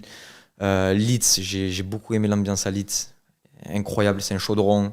Newcastle, c'est très très chaud aussi. Bien entendu, Liverpool, tout ça. Après, les clubs anglais, bon, c'est un peu différent, c'est sûr, je te l'accorde. Mais c'est le pays du football. C'est le pays du football en termes de culture, en termes d'approche des matchs, tout ça. Ils vivent les choses différemment et c'est beau à voir. On revient à Londres, on en parlait. Tu y vas en novembre 2008. Ouais. Un petit voyage en famille. Est-ce que tu peux nous raconter ce qui se passe à ce moment-là? Ouais, bien sûr. T'es bien informé. C'est vrai, j'y vais avec mon père. Je me demande si c'est pas ma grand-mère aussi. Et ma grande sœur, il me semble. Ou ma mère, je sais plus trop exactement. Et à ce moment-là, moi j'ai 11 ou 12 ans, et peut-être moins. Et en fait, mon père, il veut me faire un cadeau. Il veut m'offrir l'opportunité d'aller voir un match de Première Ligue. Et en fait, on va... Un peu par hasard, on va devant Stamford Bridge et on n'a pas de place, on galère. Et mon père, voilà, au culot, il va un peu parler avec les gens devant le stade au marché noir, donc il va essayer de gratter 2 places. On achète 2 places à 35 ou 45 livres, il me semble, à ce moment-là. Et donc je vais voir avec mon père Chelsea-Sunderland. Et c'est mon premier match à l'étranger. Ouais. Je crois que Chelsea gagne 5-0. C'est un match de fou, incroyable, il n'y a que des grands joueurs. C'est le Chelsea à l'époque. Et à ce moment-là, un peu comme tout le monde, je pense, quand on va voir pour la première fois un match au stade, je deviens fou de Chelsea en fait. Et je deviens un fan absolu de Chelsea. Triplé d'Anelka ce jour-là. Voilà, c'est ça, exactement. Il y a Anelka, il y a Alex derrière, il y a... Je me demande s'il n'y a pas Ashley Cole, il doit y avoir Lampard, il doit y avoir Ballack. C'était une équipe monstrueuse. Ashley Cole, c'est un joueur qui doit résonner aujourd'hui, parce que c'est aujourd'hui, un des meilleurs latérales gauche, Ashley Cole. Exceptionnel. Top latéral, bien sûr. Je vais faire une phrase de vieux, de blasé. Le football, il a changé. Tu vois, alors forcément, hein, moi, celui que j'ai connu, même si je suis pas si vieux que ça. Ouais. Aujourd'hui, je vais faire exprès de grossir le trait pour provoquer un peu et te faire réagir. Aujourd'hui, j'ai l'impression que tout le monde joue pareil. C'est-à-dire qu'on ressort petit, passe courte, on aspire l'adversaire et puis on essaie de trouver le décalage et de se projeter rapidement vers l'avant. J'ai l'impression que tout le monde joue pareil. Tu penses quoi du foot d'aujourd'hui? Est-ce que le foot d'aujourd'hui, il te plaît? Alors, c'est une bonne question. Pour moi, en fait, ce qu'il faut prendre en compte, c'est que moi, déjà, par rapport à ce que j'ai connu le foot à partir de 2006, 2007, 2008. Et déjà, c'est sûr qu'il y a une énorme évolution. Il y a eu une énorme évolution en 20 ans. Mais pourquoi? Je pense qu'il faut prendre un peu de recul et se poser la question. Je pense qu'il y a une évolution physique aussi des joueurs. Déjà. Avant, on avait des profils de joueurs très très techniques, très soyeux, mais qui n'effectuaient pas forcément les mêmes efforts qu'aujourd'hui. Et aujourd'hui, le foot actuel demande des efforts de la part du gardien, des défenseurs, des milieux de terrain, des attaquants. Et donc du coup, ça demande en fait une palette encore plus élargie. Parfois au détriment de la technique pure, de certaines choses, mais il faut le prendre en compte. Et malheureusement, il y a certains joueurs, et c'est pas du tout pour dénigrer, mais qui jouaient avant, qui auraient du mal, de par leur profil, à jouer maintenant. Et c'est ça qui enlève. Alors je peux comprendre que ça enlève parfois un petit peu la beauté de certains, de certains matchs, de la façon de jouer. Et donc on peut dire que le foot est aujourd'hui un peu plus aseptisé, mais je pense qu'il faut voir ça avec cette notion de tout va beaucoup plus vite. Les joueurs sont des athlètes. Voilà, donc forcément ça va avec un peu l'époque moderne dans laquelle on vit, et puis en plus de ça il y a les technologies à côté, de récupération, de musculation, qui font que le joueur est mieux préparé qu'auparavant. La dimension physique, elle est prédominante. Moi je considère que vous, les footballeurs pros, vous êtes parmi, si ce n'est les meilleurs athlètes de haut niveau, les plus complets, tous sports confondus. Je crois ça aussi. Pour moi, c'est évident. Je crois ça aussi. Attention, il y a d'autres sports où il y a énormément d'athlètes, mais c'est vrai que c'est un sport qui demande finalement beaucoup d'atouts, quoi, et beaucoup de choses. Tu as besoin d'avoir de l'agilité, d'avoir un bon équilibre, d'être assez dur sur ses jambes, avoir un haut du corps assez tracé. Ça demande de l'endurance, de la vitesse. Donc finalement, ça prend on prend en compte beaucoup d'aspects physiques. Tout ça avec un ballon dans les pieds. Moi, c'est ce que je dis toujours aux gens. Alors, on me le dit plus maintenant, mais on me le disait quand j'étais gamin. C'est taper dans un ballon. Ouais. Va taper dans un ballon, jouer rapidement, avoir les yeux sur ce qui se passe, taper dans le ballon pour qu'il arrive pile dans les pieds de ton pote qui est peut-être à 40 mètres. Enfin, non, pour moi, c'est le sport le plus difficile au monde. C'est clair, je le pense aussi. Je savais que tu serais d'accord avec moi là-dessus. On va revenir sur ton passage à Southampton. Tu as joué Chelsea plusieurs fois. C'est pas toujours un bon souvenir. Je crois que les 2 premières confrontations, tu joues pas. Je joue pas. Vous prenez un 6-0 même à un moment donné. Ouais, il me semble, à domicile peut-être. Ouais, je joue pas. En revanche, même là-bas, à l'extérieur. À l'extérieur, la première année, je joue pas. Ouais, les 2 premiers matchs contre Chelsea, tu les joues pas. Il y a en revanche une fois où tu as joué, c'était un bon souvenir, notamment la dernière fois que tu les as joués, c'était pas avec Southampton, mais est-ce que tu peux nous parler de ça? Ouais, le plus beau souvenir que j'ai contre Chelsea, c'est quand on gagne à Stamford Bridge avec Southampton quand même, parce qu'on gagne 1-0 là-bas. Oui, c'est vrai. Et on avait gagné aussi cette année, on les bat 2 fois, on les bat à domicile et à l'extérieur. À domicile, en plus, je fais une passe décisive. Je me souviens, il y avait ma famille, mes grands-parents, tout ça. C'était incroyable qui étaient venus au match. Et là-bas, il y a mes parents dans le parcage, mon petit cousin, ma tati, et on gagne 1-0, on fait un match incroyable. Et en fait, on fête ça avec le parcage visiteur. C'était exceptionnel. Je voyais mes parents, ma mère dans le parcage, incroyable. Donc ça, c'était le petit clin d'œil. Et après, c'est vrai que quelques années plus tard, je les retrouve en finale. Donc, on peut y voir une notion de destin avec le Betis, la finale de la Conference League. La saison dernière. La saison dernière, où là, forcément, c'est un souvenir un peu plus douloureux parce que finalement, on perd ce match. Vous menez 1-0. On mène 1-0 à la mi-temps. Je rentre à la mi-temps. Et ironie du sort, en deuxième mi-temps, on perd 3-1, 4-1 4-1. Donc voilà, c'est vrai que c'est dur à digérer. C'est la plus grosse déception de ta carrière? Ça doit en faire partie. Il y a ça. Je pense que la plus grosse déception, c'est mon penalty manqué contre Lens en barrage d'accession en Ligue 1. Ok. Avec le Paris FC, je pense. Ouais, dur aussi. Ouais, très très dur parce qu'en plus le match là entre guillemets je le démarre pas titulaire le match avec le Betis, même si elle fait très mal également. C'est ma première finale européenne. Finir avec un titre, ça aurait été incroyable, mais bon, ça fait partie du foot. Comment ça se passe là-bas à Séville, ton arrivée, ta saison? Alors j'arrive là-bas après une saison où c'est très compliqué, en plus où je me fais prêter à Nice, justement, je reviens à Nice, donc voilà, c'est assez dingue, je reviens là-bas, mais ça se passe pas bien. Et le Betis vient me chercher.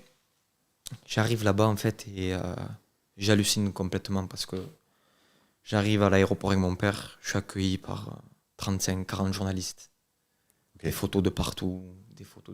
Ouais. Changement de dimension, c'est un club à part. Photos, autographes de partout. On te brandit l'écharpe du Betis. Tu prends une photo avec tout le monde, des vidéos. Donc là, ouais, je me dis, mais où est-ce que j'arrive? Tu te sens désiré? Ouais, bien sûr, mais même pour moi, je me dis, mais je suis pas Haaland, c'est pas Cristiano Ronaldo là qui arrive. Et en fait, je me dis, il me faut une présentation magnifique avec une vidéo et tout. C'est incroyable, c'est incroyable. Franchement, j'ai encore un souvenir magnifique. Mais en fait, je découvre un pays que je connaissais pas forcément, mis à part à travers les matchs de Liga que je regardais, et un club surtout avec une ferveur, une ferveur de malade mental. J'ai pas connu une ferveur aussi forte, une passion aussi forte dans ma carrière pour un club comme ça. Là-bas, tu marques un but exceptionnel, qui est le but du mois d'ailleurs en Liga, du droit, hein, ouais, du pied droit contre l'Atlético Madrid. C'est l'Athletic Bilbao. Athletic Bilbao, pardon. Ouais. Tu nous racontes un peu ce but? Ouais, c'est vrai que match au Benito Villamarín à domicile, match contre un concurrent direct aux places européennes et je crois qu'on gagne 1-0, 1-1 et juste avant la mi-temps, ballon récupéré par Cédric Bakambu. Là, je me fais bloquer un peu dans ma course sur mon pied gauche. Donc je reviens sur mon pied droit pardon, et instinctivement, je me pose pas de questions, j'envoie une sacoche pied droit. Et là, elle part pratiquement dans la lucarne. Avec le stade qui explose, c'est un très très beau souvenir, bien sûr. C'est un souvenir incroyable. Et j'ai fait qu'une année au Betis, mais je garderai de très bons souvenirs. En plus de ça, ma fille est née là-bas. Donc, ouais, elle est née à Séville. Ok. Donc, c'est aussi une expérience qui m'a permis de grandir et d'évoluer. Ouais, bien sûr. Quand on tape ton nom sur les réseaux sociaux, c'est ce but-là notamment qui ressort, mais on trouve pas grand-chose de toi. T'es pas très branché réseaux sociaux, Romain. Non, pas tant que ça. Franchement, non, pas tant que ça, parce que en fait, j'ai envie de diffuser sur les réseaux sociaux uniquement mon rapport à mon métier, à ce que je fais, le football, parce que j'ai pas envie d'étaler ma vie privée, c'est un choix. Euh, et en fait, ouais, non, pas plus que ça en fait. Je suis quelqu'un qui préfère vivre la vie pleinement sur la vie de tous les jours, quoi. Faire des choses avec ma petite famille, profiter de ça. Parce qu'en fait, j'ai pas besoin de montrer euh, certaines choses, certains côtés de certains à côté, pardon, de mon métier. J'en trouve pas la nécessité finalement. Parce que ça me correspond pas et moi, je suis quelqu'un d'assez simple dans la vie de tous les jours, de quelqu'un d'assez humble, donc j'ai pas forcément envie de montrer autre chose que des émotions footballistiques sur les réseaux. Et tu préfères passer par des moments comme ce qu'on est en train de vivre là pour Largement, en savoir un exactement. peu plus Exactement. sur toi. Bien sûr. C'est Bien top. sûr. Qu'est-ce que tu écoutes comme musique? Je te donne là l'enceinte du vestiaire. Qu'est-ce que tu mets? Ça dépend de la journée, je peux tout écouter. C'est vrai? Vraiment, absolument. Je peux écouter de la variété française, comme du rap français, comme du reggaeton, du rap américain. Vraiment, ouais. De la pop. Ça dépend un petit peu mon humeur, ça dépend un petit peu voilà, la météo, la journée, Ok. tout. Ouais, plein de choses. Donc, je suis assez ouvert à ça. Et qu'est-ce que tu regardes? Films, séries? Beaucoup de séries, beaucoup de Séries, séries. ouais. Ouais, beaucoup de séries, plus séries que films. Ouais. Tu peux nous en citer quelques-unes? J'ai regardé tellement de séries, mais bon, si je devais donner mon top 3, Ah ouais, ça m'intéresse. il y a Game of Thrones tout en haut pour moi. Ok. Ouais. Après, je pense qu'il y a Breaking Bad. J'ai beaucoup aimé. Merci. J'ai beaucoup J'attendais aimé. qu'elle sorte. En 2. En deux, moi je l'aurais mise en une, mais. Ouais, mais Game of Thrones pour moi, c'est Ok. indéboulonnable. Et après, ouais, j'ai beaucoup aimé. Il y a des séries comme. J'ai bien aimé. Il y en a plein. J'ai bien aimé Walking Dead, Snowfall, Banshee, Ray Donovan. J'en oublie, hein. Peaky Blinders. Bon, après, voilà. Ça occupe ton temps libre quand t'es en déplacement, etc. Les séries, c'est comme ça Bien que. sûr, bien sûr, comme en ça. déplacement. Bon, après, parfois, on joue aux cartes avec les copains, tout ça. On trouve des moments pour discuter, mais bien entendu, ça vient remplir les moments en déplacement, quoi. Ton plus gros kiff pendant un match, Romain, c'est quoi? C'est un tacle, un super tacle rageur pour récupérer un ballon, c'est un but, c'est une passe D. Pour moi, rien ne peut remplacer le bruit d'un stade quand tu marques. Ah, Même si j'aime beaucoup les actions défensives, les passes décisives, mais un but, c'est un but. Je crois que c'est Zidane qui l'a dit. Il a dit que la chose la plus difficile dans un match, c'est de marquer un but. Et c'est la réalité finalement. Et quand tu marques un but, cette adrénaline que tu ressens, ce wow avec le stade et tout, ça n'a pas de prix.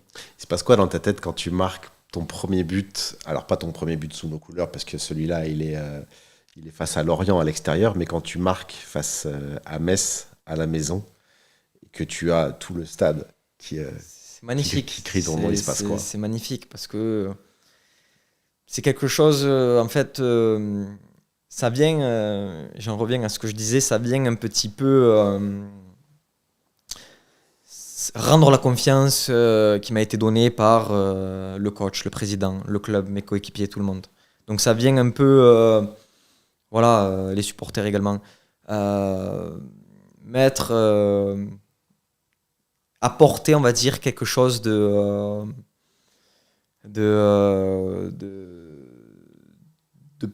beau finalement à mon aventure qui démarre avec le LOSC, quoi. Donc c'est quelque chose qui vient, voilà, petit à petit on pose certaines pierres et les buts en font partie finalement. Donc voilà, c'était un moment pour moi magnifique, mon premier but à domicile, quoi. Alors, même pendant les célébrations, j'ai regardé tous les angles que j'ai pu, tu souris pas. Tu souris Ouais. pas, tu es encore très intense, limite encore concentré. Tu souris pas. Photo officielle, j'ai regardé, tu ne souris pas, mais ça, c'était peut-être une consigne. Oh, ouais, oui, c'était une consigne également. Ouais, Sur les vœux qu'on a fait il y a quelques jours, tu es le seul joueur qui sourit pas. ouais. Ouais. Qu'est-ce qui c'est Alors qu'on le sait très bien et on le voit, tu es quelqu'un Ouais. de très solaire, très Ouais, souriant. ouais. Mais qu'est-ce qui pourrait faire sourire un Romain Perrault pendant un match? Je ne sais pas, c'est compliqué. C'est vrai que pourtant dans la vie en général, je suis quelqu'un de très Ouais. très solaire, qui aime bien déconner, qui aime bien chambrer. Mais en fait, sur le terrain, j'ai l'impression de changer un peu de personne. Pour moi, c'est je viens sur le terrain pas pour je viens pas pour rigoler, je viens pas pour m'amuser, je viens pour être compétitif, je viens pour gagner, je viens pour moi quand je rentre sur le terrain, je rentre dans l'arène en fait. Et donc euh, je respecte ce qui arrive, hein, mais moi j'arrive pas à avoir ce côté déconnade, tout ça. J'ai besoin d'être assez sérieux dans mon regard, dans ma façon d'être pour être concentré, Et, finalement. et peut-être le message que ça envoie aussi à l'adversaire. Bien sûr, également, également. C'est un rapport de force. Tous les matchs sont un rapport de force. Et ça commence d'entrer dans le couloir. Tu peux dire bonjour aux joueurs, il n'y a pas de problème, tout ça, mais rigoler, être mort de rire, pour moi, en tout cas, ça ne me représente pas. Il n'y a plus d'amitié sur le terrain quand ton Non, pote il joue en face. non, non, non, non. C'est à la guerre comme à la guerre. C'est comme ça. On va évoquer ton arrivée et tes premières semaines, tes premiers mois chez nous au LOSC. Avant ça, j'ai quelques petites questions à te poser. Quelques questions, ça fait déjà un petit moment que je t'en pose plein, mais plus rapide. Euh, alors, quel est le meilleur joueur avec qui tu as joué? Je pense que c'est Isco. Isco, ok, donc on est au Betis. Ouais, ouais. Ouais. Ouais, c'est Formidable un joueur. formidable joueur. Ouais, ouais, ouais, c'est assez dingue. Quel est le meilleur joueur contre qui tu as joué? Il y en a eu pas mal, hein. Il y en a eu beaucoup. J'ai regardé un petit peu quelques Et nous. grosses affiches. Il y en a eu beaucoup. Ah, je dirais De Bruyne ou Harry Kane. Ok. Ouais, ouais, ouais. Alors, tu vois, alors, j'y avais pensé, mais je les avais pas cités parce que tu as quand même joué contre Lamine Yamal. J'ai Tu joué. l'as eu en marquage, Lamine Yamal. Ouais, ouais. Rodrigo aussi, Mo Salah, Saka. Ouais, bien sûr. Non, j'ai eu beaucoup de Mahrez. Non, non, c'est clair. Mais peut-être que c'est par rapport parfois aux différents matchs auxquels tu joues. Mais je me souviens de Harry Kane à Tottenham. Il m'avait impressionné. Ouais. Et De Bruyne aussi dans le Grand City. Là, quand on les joue, on fait match nul à domicile. Mais il a fait un match. Un partout, Ouais. vous faites, hein, sur ce Un match-là. partout, exactement. Mais il fait un match incroyable. Donc, je dirais les deux, mais il y en a tellement. Ouais. Donc, c'est dur de choisir. Ouais, quand on a joué en première ligue et en Liga, je comprends. Le joueur que tu as perdu de vue et que tu aimerais revoir? C'est une bonne question, ça. Le joueur Moussa Djenepo de Southampton. Parce Ok. que il était très solaire, Moussa. Après, en fait, parce que les autres joueurs, tu restes toujours en contact, Ouais. tout ça. Mais Moussa, qui était très très drôle, donc si tu me regardes, ouais, ça ne me déplairait pas de le revoir. Ouais. Moussa, le message est passé. Le coach qui t'a le plus marqué dans ta carrière, même formation, et hormis Genesio, bien sûr. Le coach qui m'a le plus marqué. J'ai ma petite idée, moi, en t'ayant écouté depuis tout à l'heure, mais Ouais, mais forcément, il y a le coach Laurent Bonadei qui m'a quand même marqué dans ma formation à Nice. Et après, finalement, j'ai eu des bons passages plutôt. Enfin, avec tous mes coachs, ça s'est plutôt bien passé. Que ce soit à Brest, Olivier Dalloglio, Mecha Bazdarevic au Paris FC. Ralph Hasenhüttl, même avec Manuel Pellegrini. Franchement, après, ouais, celui avec qui, peut-être en termes de sensibilité, ça a le plus matché, c'était Laurent Bonadei. Et bon, après là, je découvre un coach. Pour l'instant, ça se passe très bien aussi. Ouais, Donc, ouais. Et Bonadei, on sent qu'il faut vraiment me poser la t'a, question. on sent qu'il t'a accompagné, qu'il t'a Ouais, fait ouais, grandir bien sûr. aussi, peut-être Bien sûr. extra sportivement. Oui, aussi, ouais, bien sûr, bien sûr. La consigne de coach que tu n'as toujours pas comprise. Euh,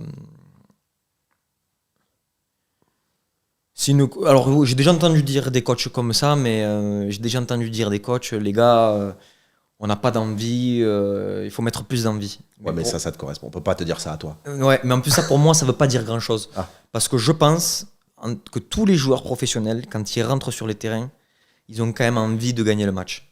Donc finalement, ce sont des paroles qui, pour moi, qui ne veulent pas dire grand-chose. Même si c'est un peu courant dans le langage. Parfois, il y a certains coachs qui le disent, mais bon, voilà, c'est ce que je pense. ok. Ton pire souvenir dans le football. Et ça peut être depuis tout gamin jusqu'à ta carrière professionnelle. Pire souvenir. Mon pire souvenir, ça a été mon deuxième passage en professionnel à Nice, quand je me suis fait prêter, du coup, il y a 2 ans. Parce que ça se passe pas bien du tout. Et donc voilà, ouais, ça a été une année difficile pour moi. Ok. Ton meilleur souvenir? Mon meilleur souvenir, il y en a beaucoup. Il y en a beaucoup. Très difficile à dire. En choisir un comme ça. Bon, il y a forcément le premier match en pro, quand même. Il y a mon premier match en première ligue, effectivement. Euh, Ça, j'ai envie de donner pour cette réponse, il faudra que je la donne à la fin de ma carrière. Ouais, je C'est suis ce que je d'accord. pense. C'est compliqué là. Parce qu'on te souhaite le meilleur et on espère que le meilleur est encore à venir. J'espère. Ah oui, effectivement. Dernière question, ta plus grosse fête après un match? Ma plus grosse fête après un match, je pense que ça a été après le derby de Séville. Ouais, c'était avec les supporters partout. Ouais, c'était dingue. Ouais. C'était dingue. Indescriptible. Franchement, indescriptible. En plus de ça, après, on était sortis avec les joueurs. Enfin, t'avais tout le monde. Parce que là-bas, la ferveur est telle que. Ouais, c'était dingue. C'était dingue. On en arrive donc à ton arrivée il y a quelques mois ici. Est-ce que tu peux nous raconter comment se passent les premiers contacts, la suite, tout ça? En fait, donc la saison se termine avec le Betis. Et moi, j'arrive. Donc, c'est les vacances. Ça y est. Je vais me vider la tête. Je pars en vacances avec ma femme. On passe du temps à Toulouse avec la famille, tout ça. Et en fait, je reprends à la reprise. Et là, je sais pas. Je sens que le club veut me faire passer un message. J'ai une discussion avec le directeur sportif. Il me dit, écoute Romain, voilà, on va faire venir un ancien joueur qui était ici, qui est en fin de contrat à Leeds, Junior Firpo. Tu comprends, vous allez être 3 sur le poste. T'as encore de la valeur marchande. Ok. Ok, donc là, je commence à comprendre que ça sent mauvais. Ouais. Et j'ai une discussion avec le coach. Le coach me dit, pardon, non, moi, Romain, si tu veux rester, tu restes. Il n'y a pas de problème. Tout ça, tu peux rester, tout ça. Tu as deux discours différents. Un peu différent, un Ouais. peu différent. Et du coup, mais je vois vite comment ça se passe parce que quand t'es 2 sur un poste, la concurrence est saine. Quand t'es 3, ça devient de plus en plus compliqué. Ouais. Et donc là, on part en stage de pré-saison en Angleterre. Le club, enfin la direction me décide de me mettre hors groupe pour les matchs amicaux. Donc je suis en tribune. Je fais les entraînements à part, tout ça. Donc là, le message est clair. Il faut que je parte.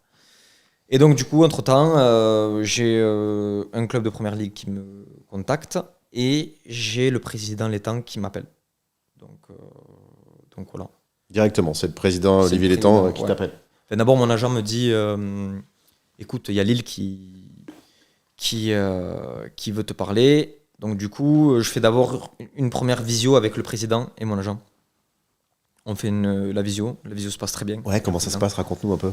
Bah, en fait, Parce que tu peux nous dire, évidemment. Ouais, bien sûr, on fait une visio. Moi, je suis en hôtel, on est en stage donc en Espagne. On fait la visio. Le président, je me demande s'il n'était pas en vacances. Parce que ce qui me fait rire, c'est qu'il est en arrière-plan, je vois des palmiers, ou je me souviens plus exactement, il faudra lui demander. Je me dis, mais où est-ce qu'il est? Je me demande s'il n'est pas en Corse, ou je sais plus où. Et donc on discute, tout ça, voilà, l'échange se passe très bien, mais bon, entre-temps, la pré-saison continue, moi je continue à faire ma préparation, tout ça. Et puis après, je sens que ça devient compliqué, que je suis mis de côté avec le Betis.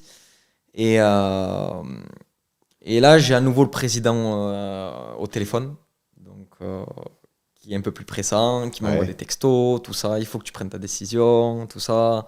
C'est quoi le discours du président à ce moment-là? Le discours du président, de faire venir chez nous? Non, moi ce que j'aime bien, c'est il me présente le club, même si je le connaissais déjà, mais il me le présente encore mieux. L'histoire du club, tout ça, comment ça fonctionne, tout ça. En plus de ça, moi je vois ce qui se passe quand même au LOSC. C'est un club qui travaille très bien avec le coach, le staff technique. L'année a été très belle. Et donc forcément, je suis attiré rapidement. Mais entre-temps, j'ai une possibilité en première ligue potentiellement. Et donc je peux réfléchir un petit peu. Et puis, je sais pas, j'ai un feeling, parfois il y a des moments où ça se passe comme ça. Sur le choix sportif, je me dis que c'est plus intéressant d'aller au LOSC. Et donc du coup, voilà, il y a eu les négociations ont débuté, mais c'était assez compliqué parce qu'il fallait faire des concessions sur la partie financière, sur certaines choses. Mais c'est ce que j'ai fait parce que pour moi, le plus important dans ma vision du football, c'est de jouer au foot. Voilà, et d'avoir un projet sportif cohérent. Et je voulais rejoindre le LOSC. Et donc ça se fait très vite. Je me souviens, je suis en stage à Marbella avec l'équipe. Puis là, mon agent me dit c'est bon, c'est fait, il faut que tu partes au plus vite. Ok. Et là, là partir au plus vite, c'est partir là, le je suis jour à même. Marbella, je parle. On a un repas d'équipe, j'annonce à l'équipe devant tout le monde que je quitte le club. Je fais un petit discours d'au revoir. Il y a un taxi qui m'amène à Séville, je passe au centre d'entraînement, il est 2h30, 3h du matin. Wow. Je récupère mes affaires, je passe chez moi, je fais ma valise. J'ai un jet privé de Séville qui part à 9h le matin. Donc je dors presque pas de la nuit. J'arrive à Lille, je fais toute ma visite médicale et tout. La signature, tout va très très très vite. Et le jour même, on part en déplacement en Angleterre, à Londres, à West Ham. Donc je me souviens, le soir, je suis explosé. Je demande au doc un cachet pour dormir parce que je suis lessivé complet. Tu fais le déplacement? Je fais le déplacement.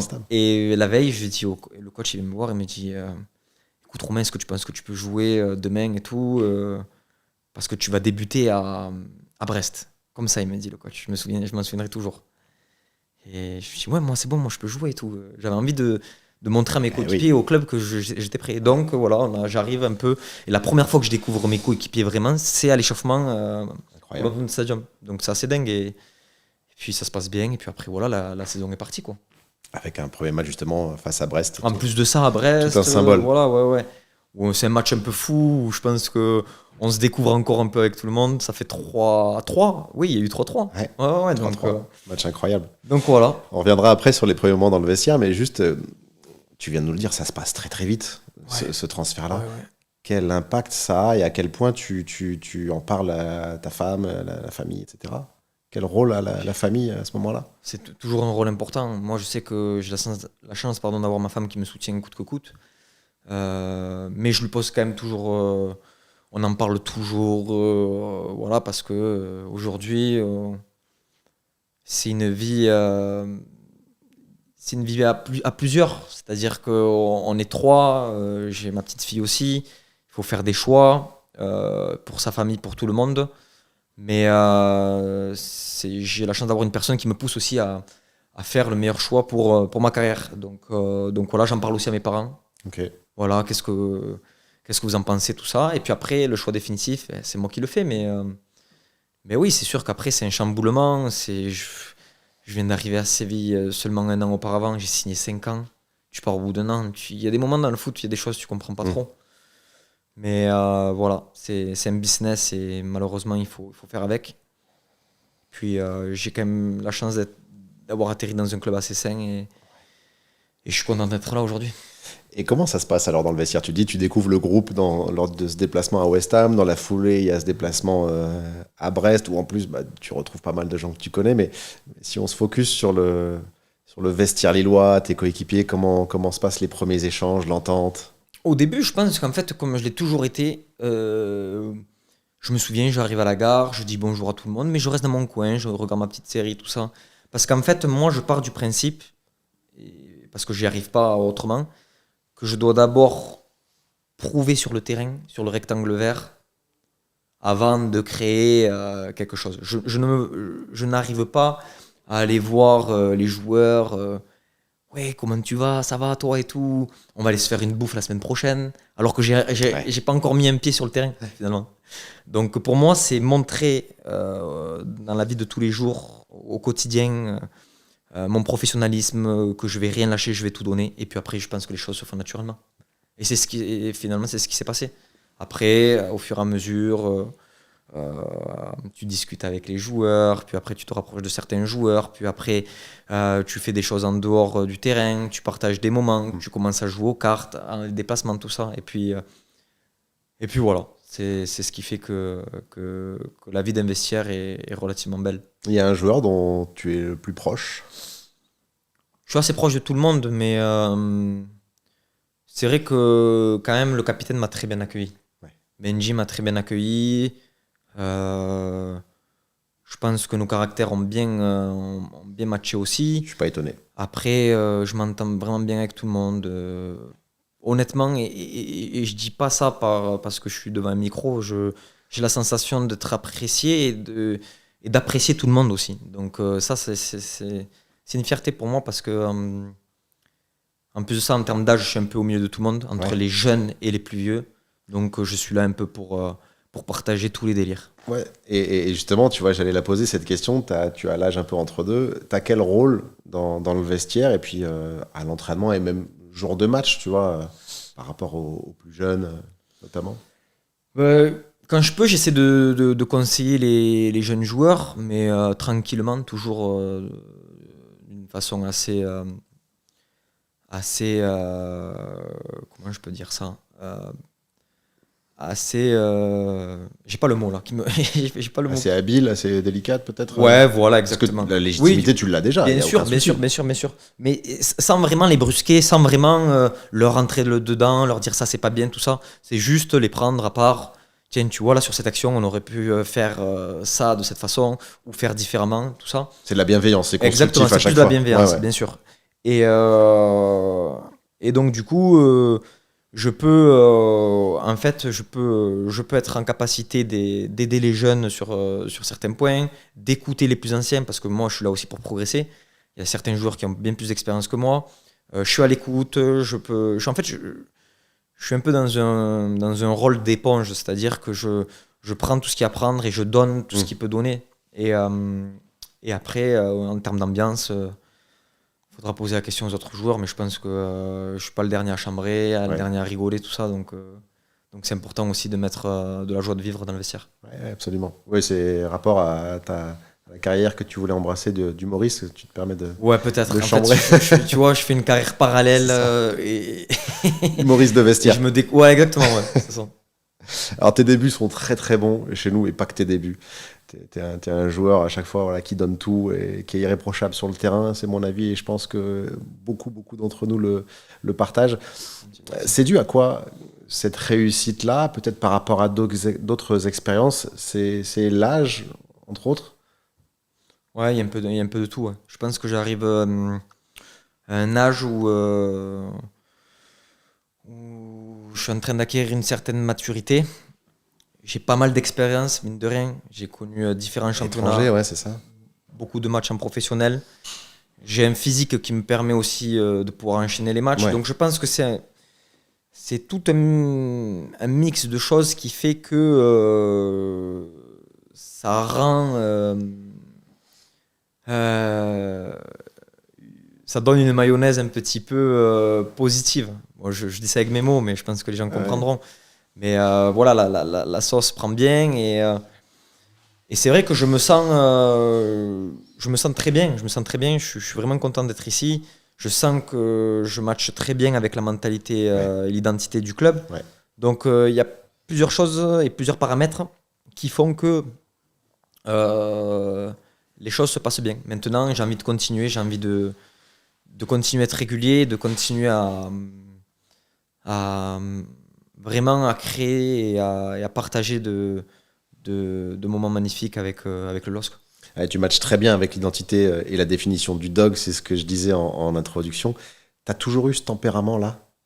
Quelqu'un qui lâche rien, même dans la vie, qu'est-ce qui t'a construit?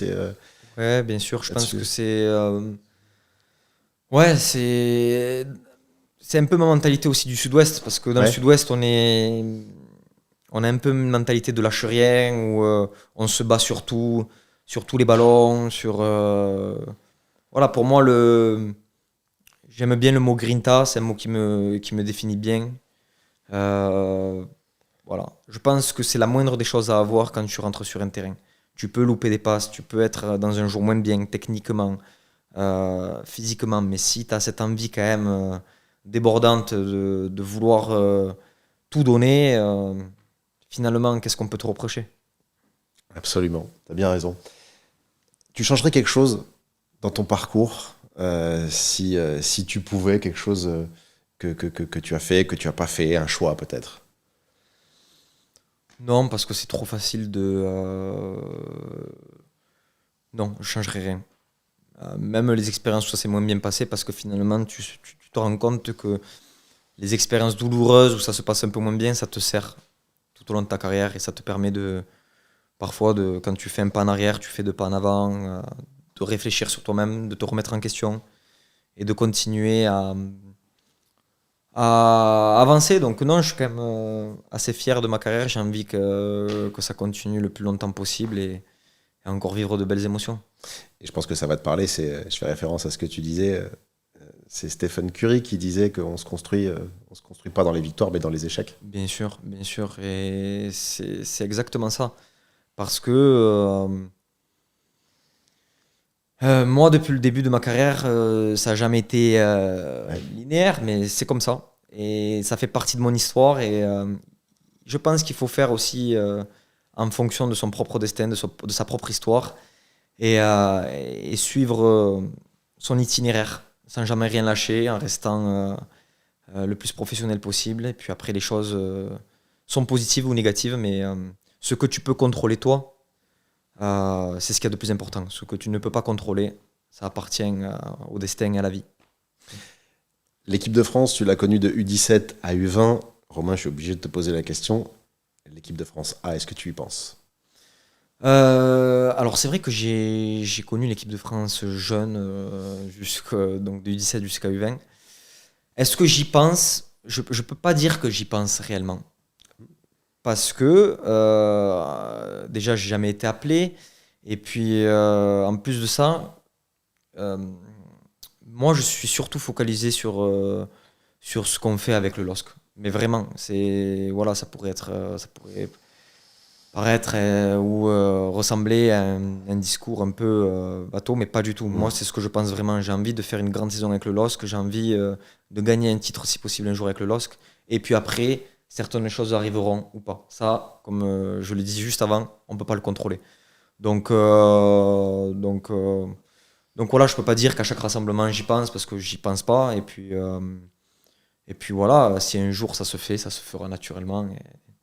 Et c'est tout, mais il y a encore du boulot, il y a des choses à aller chercher avec mon club. J'ai une dernière question. La frappe de loin avec le LOSC, c'est pour quand? J'espère le plus rapidement possible. Ça va venir, je le sens, mais voilà. Et j'espère que ça sera un but qui nous donnera la victoire. Et il va falloir continuer à frapper au but et être perspicace parce que ça va finir par rentrer. Merci beaucoup, Romain. Merci à toi, Vraiment, François. C'était un super moment. Merci d'être venu le passer avec moi. C'est gentil. Merci de l'avoir partagé avec tout le monde. C'était un super moment et je te dis à très bientôt. Salut, Romain. À très bientôt. À bientôt. Allez.